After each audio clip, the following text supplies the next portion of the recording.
Половина од јачменот од овогодинишната жетва во овчеполието ќе заврши во амбарите.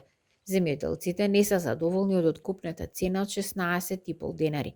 Таа е значително повисока од лани, но со приноси од 2 до 3 тони по хектар и скапи репроматеријали, земјоделците тврдат не се покриваат ниту трошоците за производство. Тоа може да ја доведе во прашање и есенската сеидба, што се очекува да биде уште поскапа. Не е добра цената поради што дневно се покачува нафтата, репроматеријалите веројатно за идната сеидба ќе бидат доста поскапи. Слаб принос ќе има. Цените не знаеме какво што идат, ама бар од 20 динара доле да не е пшеницата. Јачмен 18. Јачмен горе може да нешто горе може да испадне око 3 нешто. Али пшеницата е слаба, бидејќи немаше киша, али жетвата многу ќе биде скапа. Не само што жетвата ќе биде скапа, туку и приносите на пшеницата во овчеполието ќе потврлат, велат земјоделците.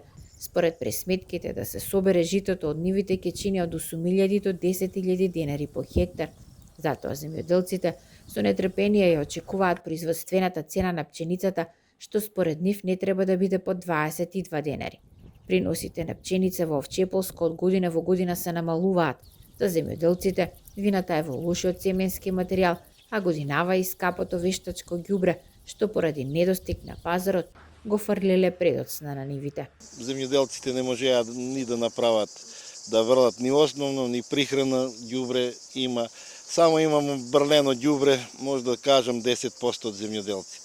Според пресметките, количините на јачмен засејани на нешто над 48.000 хектари ќе ги задоволат потребите на домашните сточари, но пченицата, што треба да се жнее од 78.000 хектари, ќе мора да се увезува.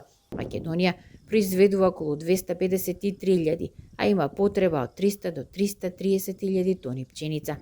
За да ја намали увозната зависност на пченица и сончоглед, државата почна со распределба на земјоделско земјиште. Така планира да го зголеми производството на житни култури, особено по војната меѓу Украина и Русија, што се едни од најголемите светски производители на храна.